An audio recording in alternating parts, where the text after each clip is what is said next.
kenikmatan husnul khatimah itu adalah kenikmatan yang spesial yang Allah berikan kepada orang-orang yang dikehendaki. Karena ada jamaah orang yang kelihatannya baik-baik aja, terkenal dengan amal solehnya, namun ternyata di akhir hayatnya justru berakhir dengan tragis. Dan ini yang diceritakan dalam sebuah hadis.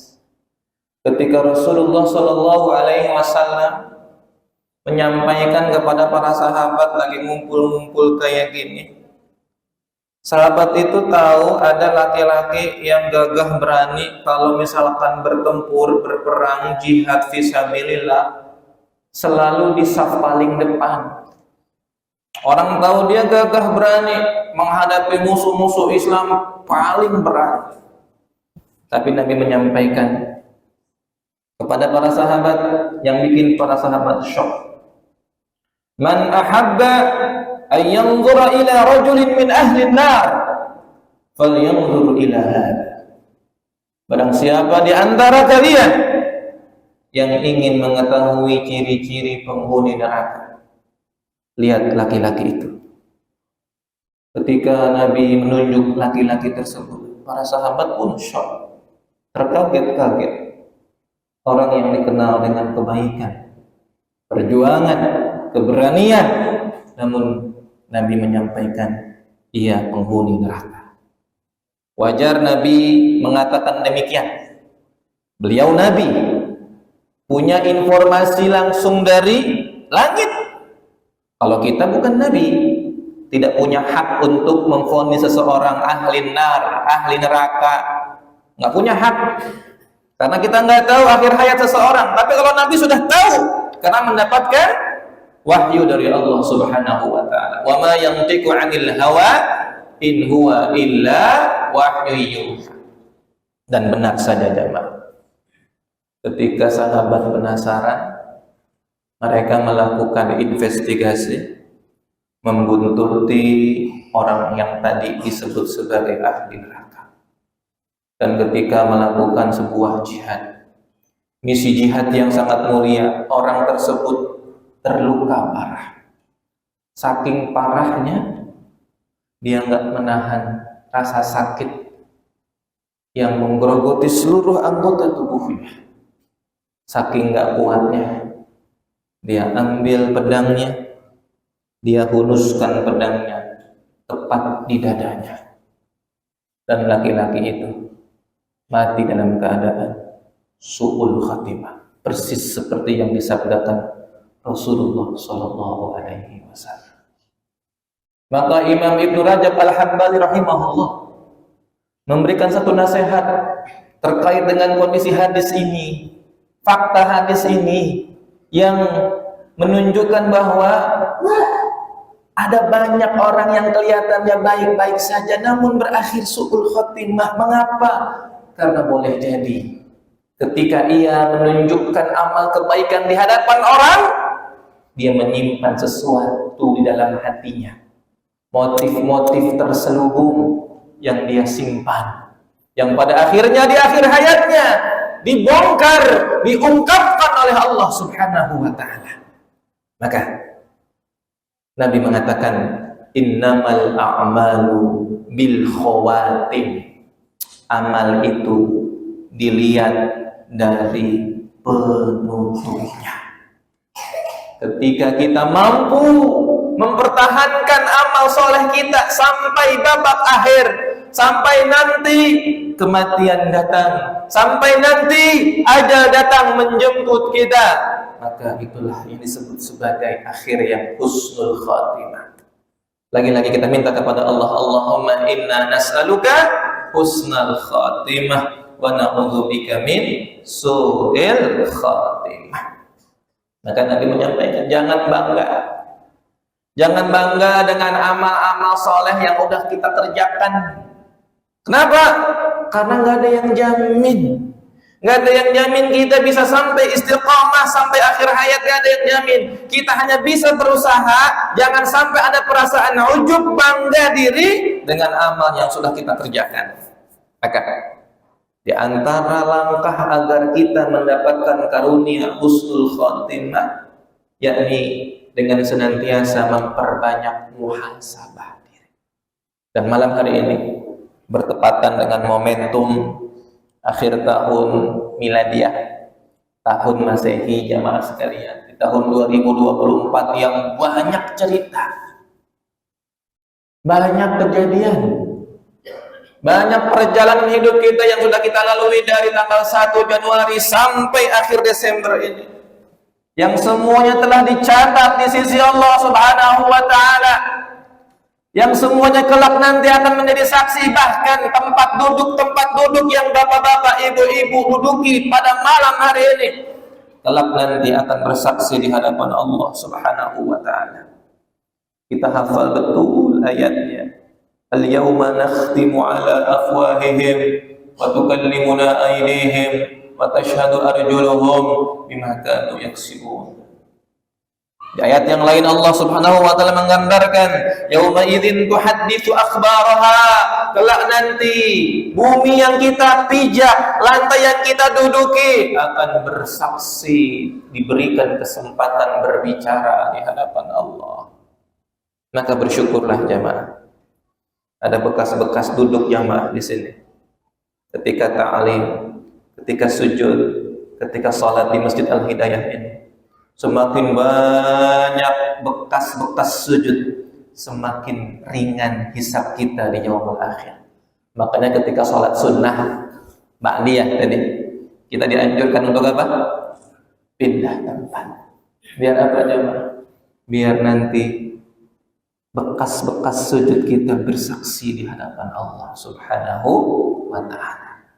Baik jamaah, kita masuk ke materi refleksi akhir tahun yang tadi sengaja saya bacakan ayatnya nggak muncul. Ada VGA nggak? Kabel VGA kayak nggak kuat deh. Kalau ada kabel VGA boleh dong, yang biru. Biasanya pakai VGA bisa. Nah itu. Jemaah sekalian, tadi sholat maghrib sengaja saya bacain surat apa? Al-Hasyr. Itu ayat yang menjadi latar belakang pengajian kita malam hari ini. Tadi di rakaat pertama saya membacakan sebuah ayat yang berbunyi, A'udzubillahi minasyaitonir rajim. Bismillahirrahmanirrahim. Ya ayyuhalladzina amanu taqullaha wal tanzur nafsum ma qaddamat lighad wattaqullah innallaha khabirum bima ta'malun. Shadaqallahul azim. Hai orang-orang yang beriman, bertakwalah kalian kepada Allah. Dan ternyata jemaah, perintah takwa itu disandingkan dengan perintah untuk senantiasa bermuhasabah. Kita lihat jemaah ayatnya. Kita buka mushafnya, surat tadi surat apa? Al-Hasyr. Ini jemaah menjadi renungan malam hari ini, bahwasanya ternyata perintah bertakwa disandingkan, disejajarkan dengan perintah wal tanzur nafsum ma qaddamat lighad. Nih, kalimat ini bermakna dan perhatikanlah diri-diri kalian. Kita suruh berkaca, kita disuruh diperintahkan merefleksikan diri kita, flashback hari ini udah melakukan apa aja, kira-kira udah cukup belum bekal yang nanti akan kita bawa menghadapi hari esok, yang di sini disebutin apa? Ya, ma qaddamat lighad. Hari esok yang datang pasti akan datang menemui kita. Ajal yang akan datang menemui kita cepat atau lambat, walikulli ummatin ajal, fa idza jaa ajaluhum la yastakhiruna sa'atan wa la yastaqdimun. Kita disuruh banyak-banyak bermuhasabah diri, introspeksi diri, merefleksikan kejadian-kejadian yang udah kita lalui.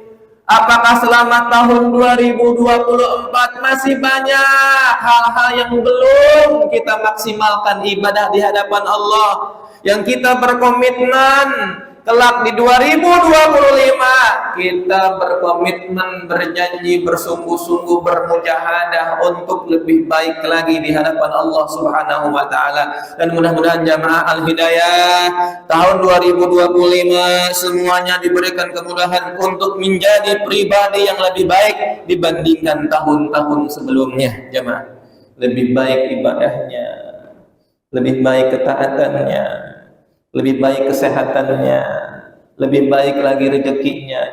Itu yang kita harapkan. Tahun-tahun yang akan datang mudah-mudahan keadaannya lebih baik. Jamaah, banyak contoh dari para sahabat. Ya, kita akan baca di sini. Abu Hurairah itu sahabat Nabi yang banyak banget meriwayatkan hadis Nabi. Bahkan peringkat pertama periwayat hadis yang paling banyak beliau.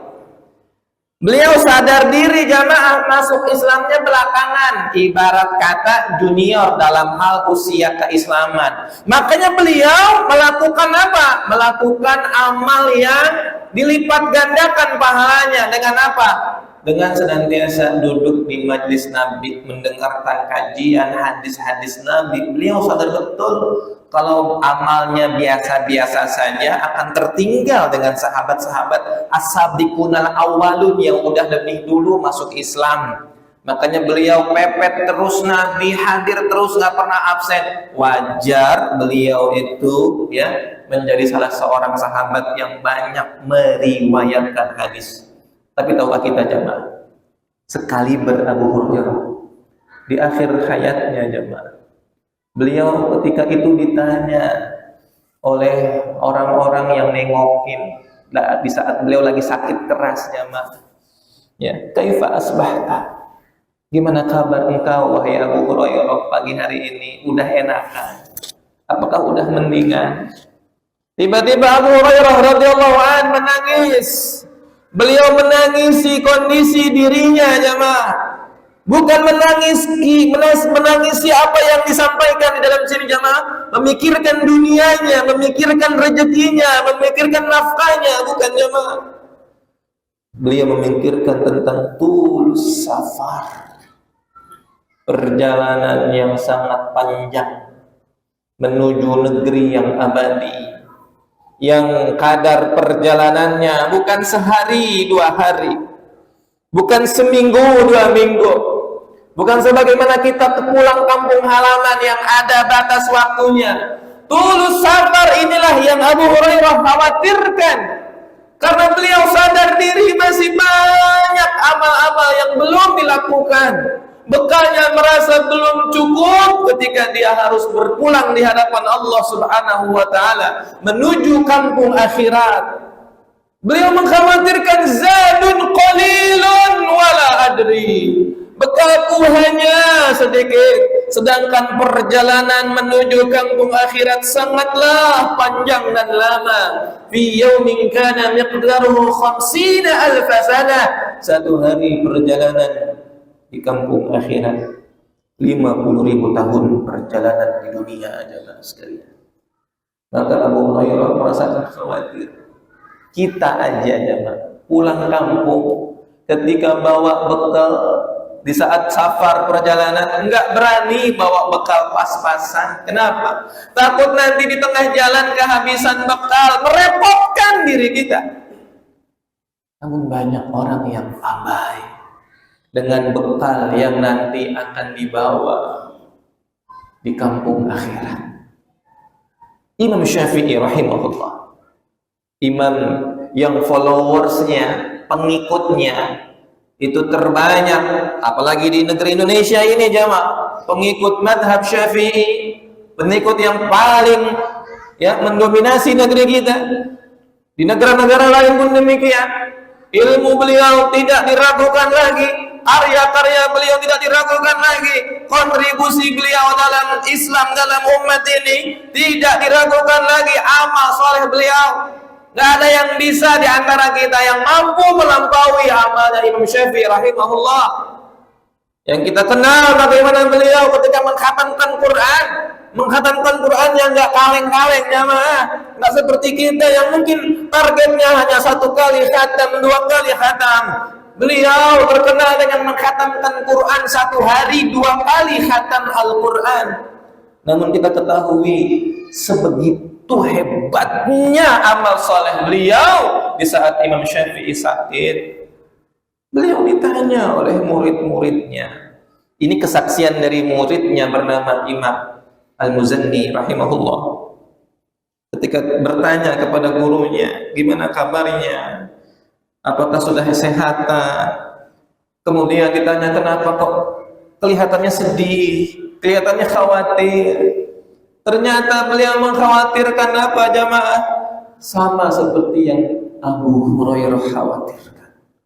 Beliau mengkhawatirkan bagaimana kelak nanti saat dia harus berpisah dengan saudara-saudaranya, berpisah dengan jamaahnya, berpisah dengan murid-muridnya, berpisah dengan keluarganya. Beliau khawatir berpisahannya itu adalah perpisahan selama-lamanya, karena beliau tidak merasa dirinya yakin kelak nanti di akhirat akan masuk dalam surganya Allah Subhanahu wa ta'ala. Beliau tidak merasakan dirinya kepedean jemaah, enggak kegeeran jemaah, enggak merasa ujub dengan amal-amal kebaikan yang udah dilakukan. Ketika Imam Syafi'i rahimahullah di akhir hayatnya mengkhawatirkan kondisi seperti ini, beliau merefleksikan bagaimana akhir-akhir hayatnya itu, masa lalunya yang sudah dilewati. Beliau mikir jemaah, persis seperti tadi ayat yang kita bacakan. Ittaqullah wal tanzur nafsum ma qaddamat lighad. Bertakwalah kalian kepada Allah dan banyak-banyak muhasabah. Kalau kita berkaca dari tokoh-tokoh ini yang amal solehnya tidak diragukan, yang kontribusinya tidak diragukan, yang kita tidak bisa melampaui amal-amal keduanya. Mungkin kalau dibandingkan dengan Imam Syafi'i, tidak ada seujung kukunya beliau jamaah. Amal soleh kita tidak ada apa-apa. Namun banyak di antara hamba-hamba Allah di zaman sekarang ini yang sudah merasa kepedean dirinya, sudah merasa aman ketika nanti pulang kampung akhirat. Maka jamaah kita bertekad mudah-mudahan tahun 2025 kita bermujahadah, berikhtiar semaksimal mungkin untuk meningkatkan ibadah kita. Dan dikit lagi mau masuk Ramadan jamaah. Ramadan bulan apa? Bulan Maret jamaah, tinggal 60-an hari lagi. Mudah-mudahan jamaah Al-Hidayah panjang umur semua jamaah, biar bisa ketemu Ramadan, kita tarawih lagi jamaah, kita khataman Quran lagi, tadarus Quran lagi. Targetin dari sekarang, Ramadan tahun ini ditargetin biar lebih maksimal dibandingkan tahun-tahun sebelumnya. Kita lihat bagaimana kebiasaan para salafun saleh. Selain mereka melakukan muhasabah jamaah, mereka juga terbiasa melakukan yang namanya muaqabah. Jadi tahapannya setelah merefleksikan dirinya, apa yang sudah dilalui, apa yang sudah dilewati waktu-waktu, hari-hari, detik-detik, jam demi jam. Kemudian ketika muhasabah, mendeteksi ada kesalahan yang pernah dilakukan, apa yang dilakukan salafun saleh setelah itu? Setelah tahu, oh iya, perasaan kemarin saya melakukan salah. Saya sholatnya telat ditunda-tunda. Saya nggak baca Quran. Saya nggak bersedekah. Saya sholatnya banyak banget pikiran, nggak bisa khusyuk. Kedeteksi dalam pikirannya saat muhasabah, apa yang mereka lakukan? Melakukan yang namanya mengikok dirinya, memberikan sanksi kepada jiwanya untuk efek jerah. Ini yang dilakukan salafun saleh. Istilah tazkiyatun nafasnya disebut mu'aqabah. Melakukan mu'aqabah, memberikan iqab kepada dirinya ketika tadi saya ngaku salah. Nah, di antaranya adalah yang dilakukan Abu Thalha, sahabat Nabi. Abu Thalha waktu itu lagi sholat jamaah. Pas lagi sholat, datang seekor burung. Gara-gara burung, sholatnya keganggu jamaah. Pada saat sholatnya keganggu, beliau muhasabah tuh. Ittaqullaha wal tanzuru nafsum ma qaddamat lighad. Tadi sholat enggak konsen. Gara-gara burung lewat, saya jadi mikirin kicauan burung.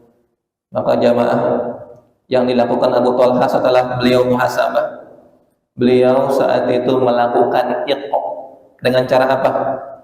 Menjadikan kebunnya sebagai sedekah, sebagai bentuk penyesalan atas kejadian yang beliau alami. Sholatnya enggak khusyuk, saya bertekad sebagai bentuk hukuman saya, iqab saya, kebun saya jual. Jamaah, kira-kira jamaah Al-Hidayah sanggup nggak kayak gini jamaah? Ya, pada saat tadi sholat maghrib, aduh, banyak pikiran, nggak khusyuk gitu kan? Mu'aqabah karena terinspirasi dengan Abu Thalha, dijual mobil Alphard-nya jamaah. Ya, saya mau jual mobil Alphard saya nih gara-gara tadi nggak khusyuk. Ya, nggak mesti ekstrim kayak gini juga jamaah. Nanti istrinya jadi ngomel-ngomel juga jamaah, jadi ribut ya. Enggak, ini cuman kita mau ngasih contoh spiritnya aja, spiritnya, semangat sampai sebegininya loh. Bentuknya beda-beda, bisa kita bersedekah, bisa melakukan yang namanya mengganti amal yang kelewat tadi. Tadi sholat gak maksimalnya, tentu banyak pikiran. Ganti dengan apa? Dengan sedekah, dengan istighfar, dengan zikir, diperbanyak dan seterusnya. Banyak substitusinya, banyak pengganti-penggantinya sebagai bentuk mu'aqabah. Yang penting spiritnya yang kita tiru. Umar bin Khattab pun demikian. Ya. Umar bin Khattab radhiyallahu an, beliau itu ketika hari ini muhasabah, keinget, aduh, ini kaki tadi langkahnya banyak dilakukan untuk melangkah ke tempat-tempat yang enggak manfaat. Beliau gunakan cemeti untuk memukul kakinya. Sebagai bentuk apa? Merefleksi diri, biar efek jerah ini kaki jangan dipakai untuk melangkah yang enggak di tempat-tempat yang kurang ada manfaatnya. Mungkin bukan tempat maksiat, tapi kurang manfaat, kurang maksimal ibadahnya gara-gara kaki ini. Beliau lakukan itu mu'aqabah. Ya, mu'aqabah adalah bagian dari rangkaian aktivitas salafun saleh di saat melakukan refleksi diri, muhasabahi diri. Enggak cuma muhasabah doang. Ketika dia muhasabah, introspeksi, terus nggak ada action setelahnya, kurang powerful jemaah, kurang manfaat kalau kayak gitu. Kita setelah muhasabah menemukan ada kekurangan yang kita lakukan tahun ini, banyak kekurangan nih. Apa tekad kita? Nah, kita lakukan yang namanya mu'aqabah. Ada gurunya Imam Syafi'i. Gurunya Imam Syafi'i, beliau bernama Sayyidah Nafisah. Sayyidah Nafisah, salah satu kebiasaan muhasabahnya jemaah. Saya ingat betul waktu TV One belum ada, nama TV-nya itu dulu La TV kalau nggak salah, La TV ya. Nah itu di La TV ada tayangan muhasabah, diisi sama Ustadz Ibnu Jarir. Mungkin ada yang pernah mendengar. Beliau spesialis, Ustadz yang terkenal dengan program muhasabahnya. Apa yang beliau lakukan? Ini seperti yang dilakukan Sayyidah Nafisah, melakukan shock terapi kepada orang-orang yang banyak masa lalu gelap, ya kan, masa kelamnya, masa jahiliyahnya. talent-talent yang di seleksi itu diajak muhasabah. Ada orang yang penuh dengan tato tubuhnya, ya masa lalunya itu mabok-mabokan, diajak muhasabah memasuki liang lahat, liang kubur jemaah, dibikin seukuran 2x1, yang pokoknya seukuran tubuh manusia dewasa rata-rata.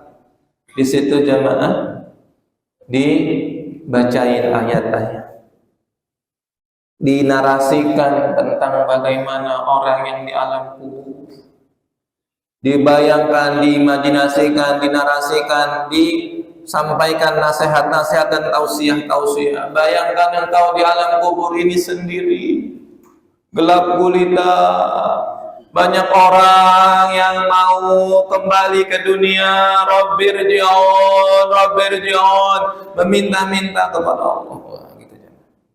Banyak yang berhasil, akhirnya jadi apa jemaah? Hijrah. Ya, banyak yang hijrah berhasil untuk bertaubat. Namun tentu saja perlu diriayah, perlu dirawat. Setelah momentum itu dia hijrah, terus ditarbiyah, dibina secara kontinu. Kalau cuma sekali doang setelah itu bim salah bim berubah total, ya nggak mungkin jemaah.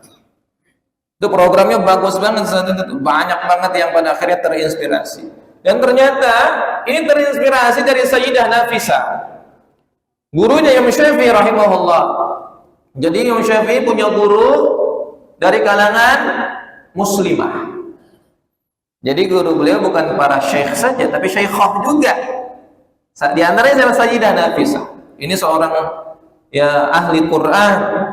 Beliau sangat concern di bidang tazkiyatun nafs. Sayyidah Nafisah itu melakukan satu kegiatan rutin muhasabah dengan cara apa? Beliau masuk ke liang yang udah dibuat, ukuran tubuh manusia dewasa, tiduran sebentar sambil ngebayangin dirinya berada di alam kubur.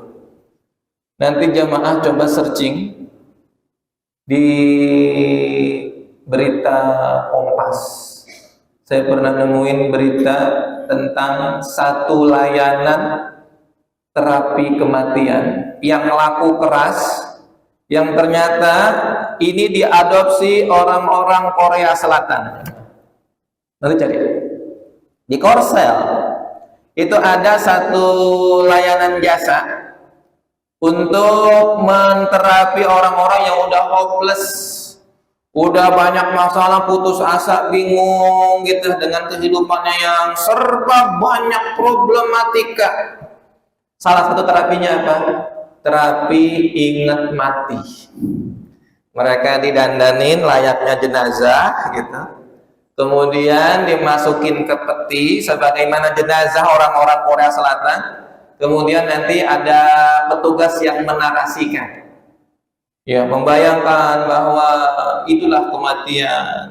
Jangan sampai kita menyesal setelah kematian datang. Hargailah waktu-waktu hidup yang sangat berharga.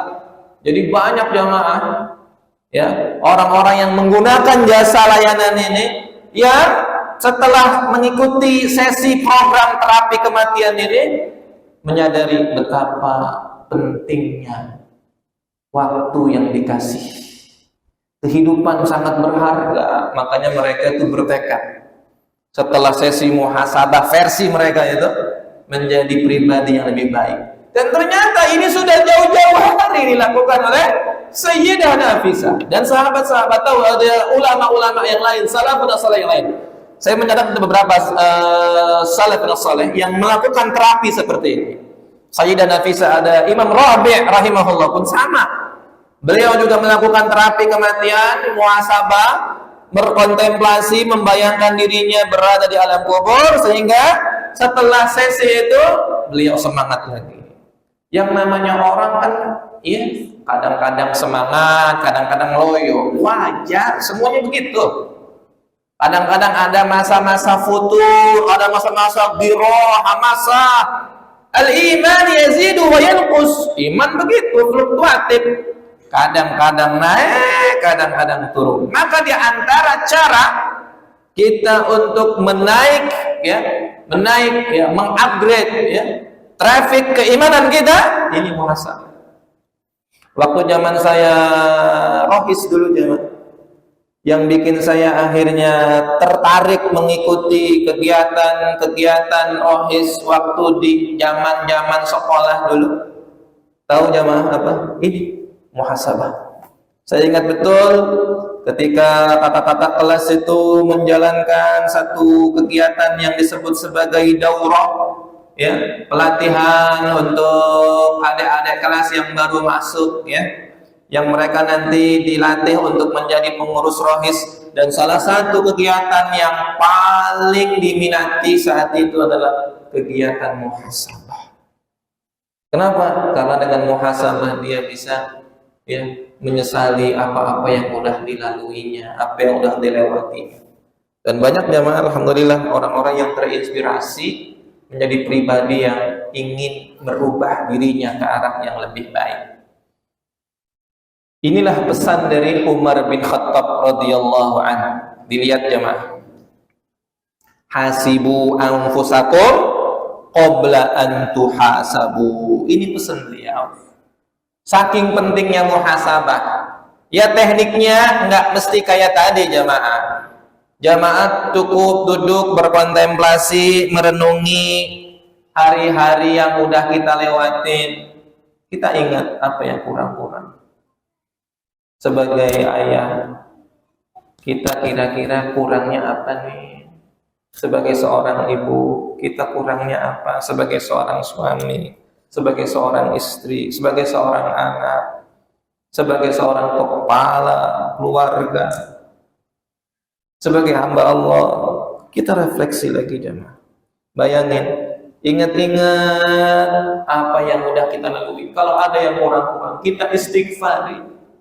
Kita taubat, kita minta ampun dan bertekad, berikhtiar untuk apa? Untuk memperbaiki di masa-masa yang akan datang. Hasibu anfusakum qabla an tuhasabu. Hisablah diri kalian, banyak-banyak muhasabahlah diri kalian sebelum nanti kalian menghadapi muhasabah yang lebih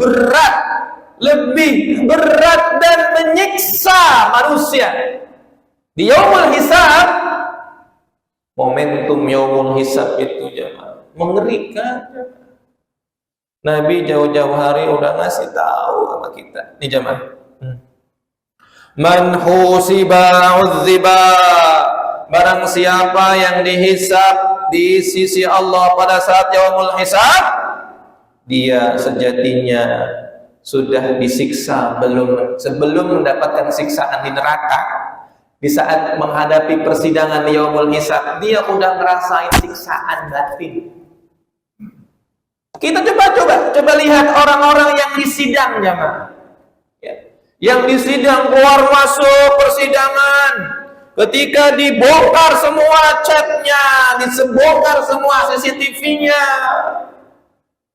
tiba-tiba banyak orang yang berubah, menutup rambutnya karena malu, menutup wajahnya, tunduk.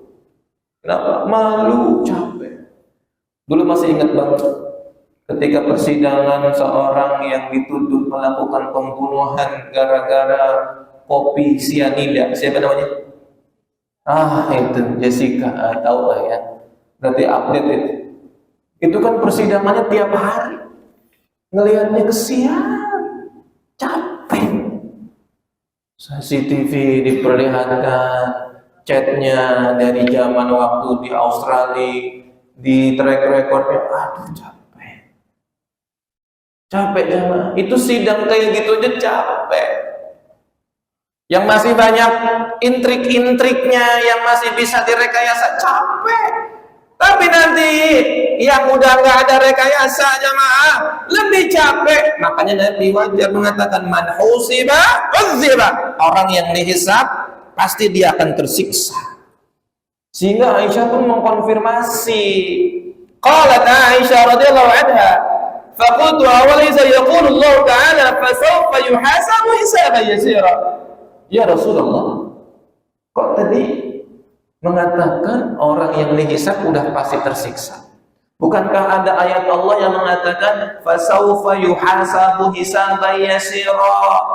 Ada orang yang dihisab dengan hisab yang ringan.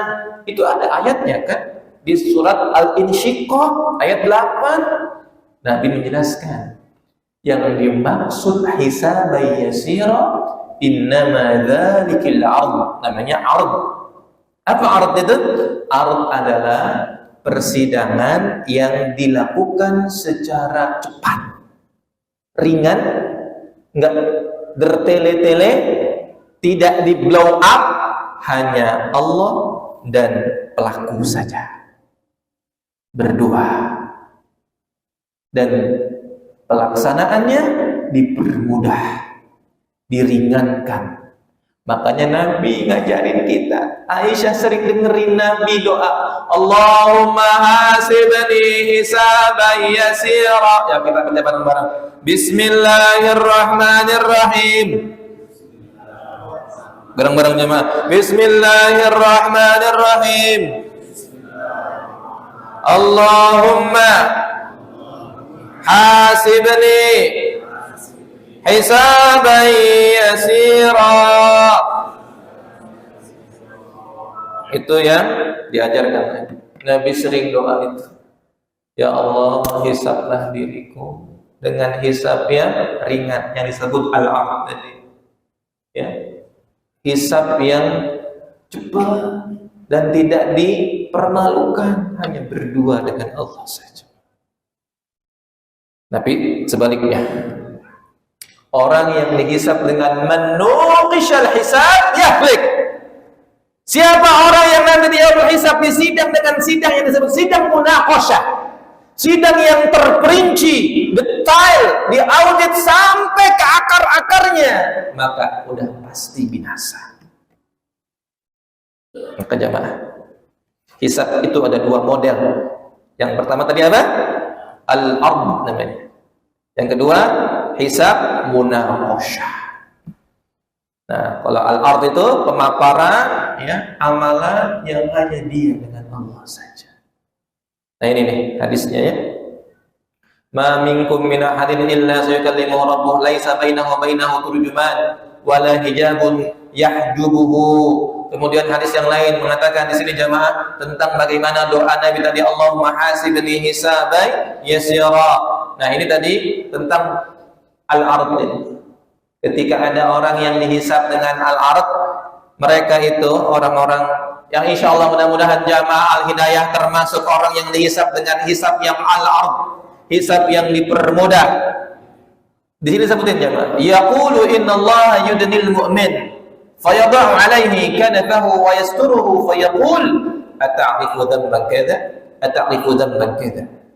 Nanti ada hisab yang hanya dia dengan Allah dan ditutup hijab seperti hijab di belakang itu. Nah, nggak kelihatan kan jamaah ibu-ibu, ada hijab biar apa? Biar nggak dipermalukan. Kemudian Allah hanya mengkonfirmasi ata'rifu dhanba kadza. Engkau ingat gak dosa yang ini waktu SMA, waktu SMP, ingat gak? Waktu kuliah ingat gak? Waktu usia 35 tahun di hari Sabtu kamu ingat gak? Ata'rifu dhanba kadza, ata'rifu dhanba kadza. Semua dikonfirmasi oleh Allah. Allah cuma pengen tanya saja. Dan setelah itu apa jamaah? Allah Subhanahu wa ta'ala memberikan kabar gembira kepada orang yang dihisab dengan hisab ard ini dengan apa? Satartuha 'alaika fid dunya wa ana aghfiruha lakal yawm. Dulu di dunia dosa kamu ditutupin, enggak ada yang tahu. Ya. Dan sekarang karena engkau bertaubat, engkau sudah minta ampun, engkau perbaiki masa lalumu dengan kebaikan-kebaikan. Sekarang aku ampuni, aku maafkan semuanya. Itu orang yang mendapatkan hisab al-ard tersenyum. Tadinya udah merasa, ya Allah, detail banget catatannya, udah shock, udah merasa diri bakal celaka ini. Namun ternyata ketika mendapatkan kabar engkau diampuni. Maka jamaah, syarat agar kita mendapatkan hisab al-ard ini jamaah, ada beberapa syarat. Yang pertama, banyak muhasabah. Tiap hari sebelum tidur muhasabah. Seharian ini apa sih yang kurang? Seharian ini apa sih yang kelewat? Kalau ada yang kurang, ada yang kelewat, istighfar, bertekad. Kalau perlu mengikhlas diri dengan apa? Banyak variasinya, banyak opsinya. Yang kedua, sembunyikan aib. Kenapa jemaah? Nabi udah jauh-jauh hari ngasih tahu, kullu ummati mu'afa, setiap umatku bakal dimaafin sama Allah, illa al-mujahirun, kecuali orang yang mujahir. Siapa mereka? Orang yang menampakkan dosanya, padahal udah ditutupin sama Allah. Malam hari berdosa, siang harinya malah cerita-cerita. Apalagi zaman sekarang, di TikTok jamaah, dia malah pasang di status dosa semalam. Semalam aku melakukan, ya Allah udah ditutupin ente, malah diceritain ke orang-orang. Maka kata Nabi, kullu ummatin mu'afa, semua umatku dimaafin kecuali yang kayak gini nih, yang nyeritain dosanya di hadapan orang dengan bangga. Bahkan ada orang yang dengan bangganya mengatakan, aku lebih milih masuk neraka dibandingkan harus masuk surga ketemu sama ulama-ulama yang aku nggak suka.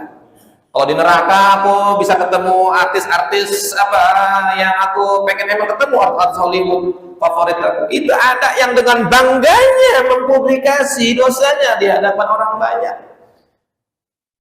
Yang ketiga, sembunyikan aib orang, biar nanti kita disembunyikan juga aibnya. Man satarallahu musliman satarallahu yaumal qiyamah. Barang siapa yang menutupi aib saudara muslimnya, maka Allah akan menutupi aibnya. Dan yang terakhir, selesaikan hubungan hablum minan nas kita. Maka kita lihat jemaah, tahun 2024 ini kalau ada masalah hablum minan nas yang belum clearkan. Kenapa? Karena jangan sampai menjadi tanggungan di yaumul akhir. Karena banyak orang yang jadi muflis, bangkrut, tidak ada amal solehnya, hanya karena hablum minan nasnya belum selesai. Maka wajar pesan nasihat dari Sufyan As-Sauri, beliau menyampaikan, in laqita Allah ta'ala sab'ina dhanban fima bainaka wa bainallah ahwanu alaik. Jika kalian wafat meninggal dunia dalam keadaan membawa 70 dosa antara kalian dengan Allah, dosa antara hablum minallah, maka kata Sufyan As-Sauri, resikonya lebih ringan. Kenapa? Peluang diampuninnya sangat besar. Karena Allah Maha Pengampun, Allah Maha Pemaaf. Tapi jika kita meninggal dunia dalam keadaan membawa satu kesalahan antara manusia, itu resikonya lebih berat. Kenapa? Karena boleh jadi orang yang kita zalimi, orang yang kita sakiti, enggak maafin kita. Nuntutnya nanti di yaumul hisab, sehingga banyak orang-orang yang menjadi muflis. Demikian jemaah sekalian, rahimani wa rahimakumullah. Saya mohon izin karena harus memenuhi janji lagi di Rawalumbu.